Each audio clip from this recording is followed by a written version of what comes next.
Yo, what's up guys? Welcome back to the channel. My name is Jester, aka Mr. JXTR, and today we're going to be talking about support and resistance.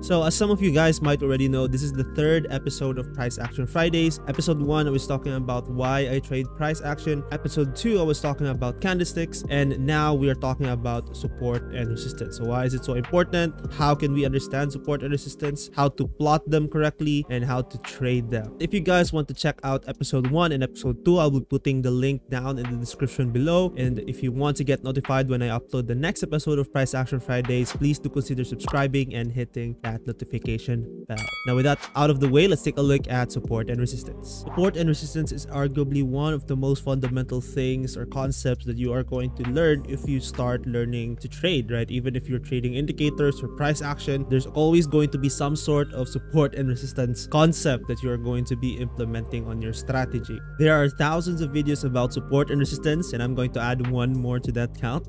And there's 100 different ways for you to use support and resistance. A lot of people even try to rename support and resistance to fit their own strategy. So some call them order blocks, some call them supply, demand, but essentially it's just support and resistance. Let's just call it as it is. And because there are a lot of variations, a lot of strategies, a lot of different ways for you to plot support and resistance, something that is so simple can sometimes be so complicated for newbies especially. So if you're trying to learn more about support and resistance, there's another video telling them to do this, another video telling them to do that. But here in this video, I'm going to tell you guys how to objectively look at support and resistance and what I personally think about it based on my experience and based on my own understanding. But of course, let's first define what a support and resistance is, right? So for me, support and resistance is an area or zone in the chart where we can anticipate price to react based on a previous price action. So it says here that it's an area or zone. I'm going to be talking more about that later. The most important thing here is an area where we can anticipate price to react, right? So if price went up at a certain area and it went down after going there, when price reaches that area again, once it starts to go up, we will expect price to do something, maybe reject, maybe break out, or maybe go up and then went back inside the range. So it depends. There's always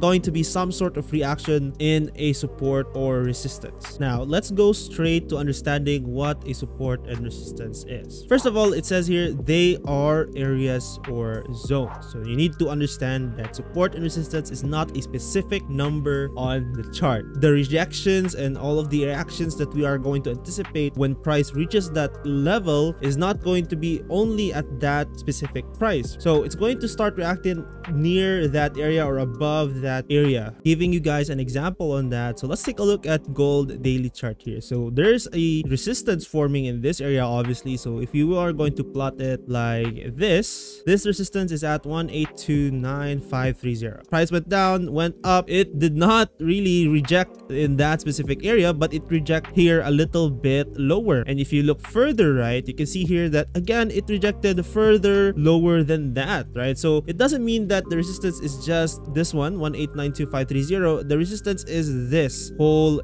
area right here, right? So this is now your resistance area or resistance zone, whatever you want to call it. But if you start to look left, you look right, you will see that that area has been respected, or there's going to be some sort of reaction on this area. The next thing that comes to your mind is, why do prices reverse in areas of support and resistance? For me, the real logical way of explaining why this happens is because of buying and selling pressure. For us to understand what buying and selling pressure means, let's take a look at these three key things. So buying and selling pressure, there's four actually, right, that creates them, right? The third one is very obvious, news. So if there's bad news or good news, that will drive prices up or down. The first one here is trades being closed. So if you're a seller, you sold here again, right, at the breakout, or maybe you sold the third time, breakout here, 1 2 3. A lot of selling pressure building up in this area. Prices went down, maybe there's news, boom, prices went down even more. So if you're in a sell position, if you're the trader, what are you going to do? You're going to look for a support where you can close your positions. Maybe you have TP1, TP2, TP3, or you just want to close your positions. The thing that you need to do is, obviously, you're going to look left, look for this support right here. Boom, prices rejected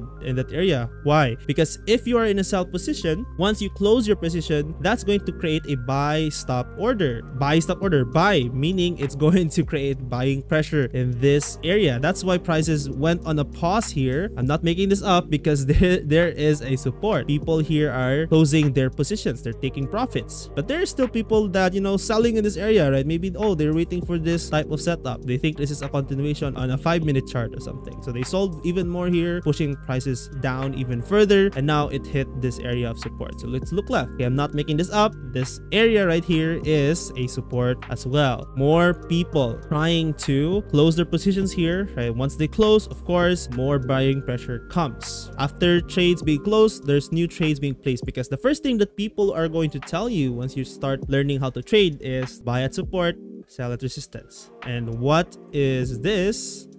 This is a support, right? So especially the new traders will just buy here. And now we are going to go to the third reason, which is stop loss getting hit. Maybe a lot of people got FOMO'd, took an impulse sell here, or even here, or even here. So once price started to reverse, because there's a lot of buyers here and a lot of people closing their trades, prices reversed. Now they are in drawdown. They will manually close their positions, or their stop loss will get hit. If your sell is going to get closed by a stop loss, the same thing will happen, buy stop order, and that will create more buying pressure. That's it, right? Trades being closed, new trades placed, and stop loss getting hit. The next thing that you need to understand are role reversals, because supports are not going to be supports forever. They are going to reverse their roles. So support will become resistance, and the resistance will become support. That's just how things work. So if you see here, this was a support before. When prices went towards that previous support, it became a resistance, and that's what we call role reversals. You will see that everywhere, and I'm going to discuss that further in the next episode of Price Action Fridays. Now, before we continue with the video, if this video helped you out, if you think you understood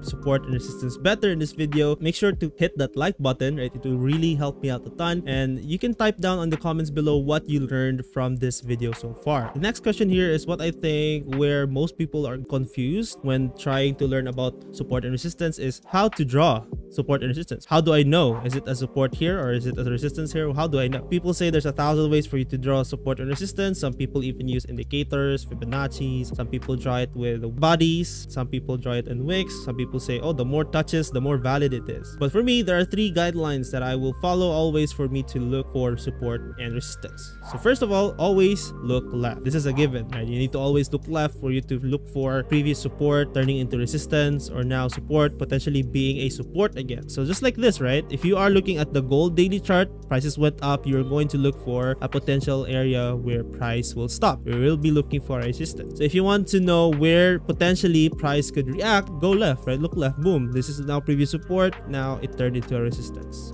So obviously prices are still going down here. Candles creating a top wick. We can still expect it to go down and hit this level support here. So looking left, where is the most recent support? This one. And if you look here, it was also a resistance. Obviously, this is a support, but again, this is just how I do it. I look left, look at where prices recently created a support and resistance. And that brings us to our second point here, to prioritize the most recent price action. So it's okay for you to look at areas here, here, or here. It's going to get even more confusing if you do that. What about this? What about this or this? Instead of looking at all of those things here, you just focus on the most recent support or resistance being created. For example, like this, prices resisted here. So the next time that you are going to plot a resistance, don't look at this area, right? Look at this, because that's the most recent one. So you're going to plot this resistance, and you will look for how price reacts in this area. The next one is to keep it simple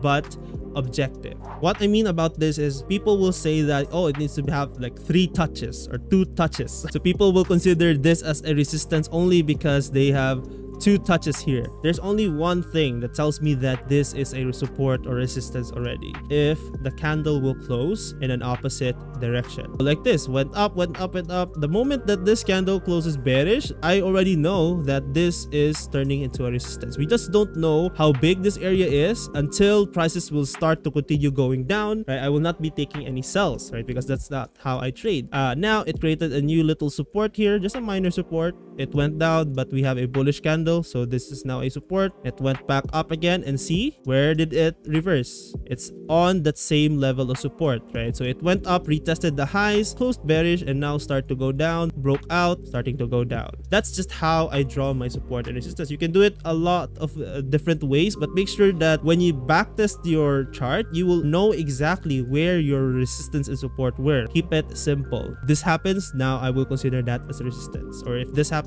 I will consider it as a support. The third thing here is, how do we trade it? This one really depends on you and how you trade, what's your strategy. But for me, I am more of a scalper and a day trader. So I do these 2 things.